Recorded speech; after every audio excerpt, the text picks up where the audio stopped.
శ్రీకాళహస్తిలో టీడీపీలోకి భారీ చేరికలు జరిగాయి. కూటమి అభ్యర్థి బొజ్జల సుధీర్ రెడ్డి సమక్షంలో రేణిగుంట పట్టణానికి చెందిన పలువురు నాయకులు, మాజీ ఎంపీటీసీ ధర్మరాజు సోదరులు టీడీపీ కండువాలు కప్పుకున్నారు. ధర్మరాజు టీడీపీలోకి రావడంతో బార్ వన్ సైడ్ అవుతుందని సుధీర్ రెడ్డి సంతోషం వ్యక్తం చేశారు.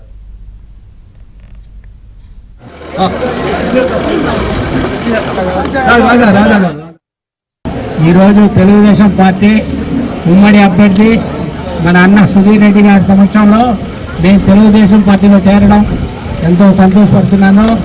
నేను ఈరోజు చేరిన మొదలు కడ వరకు పార్టీ కోసం కష్టపడి సుధీర్ అన్న గెలుపు కోసం నేనే కాదు, మా తోటి మిత్రులు, వాళ్ళ కుటుంబ సభ్యులందరూ కూడా మేము అహర్నిశలు పనిచేసి వారిని గెలిపించుకొని తీరుతామని సర్వంగా తెలియజేస్తున్నాం.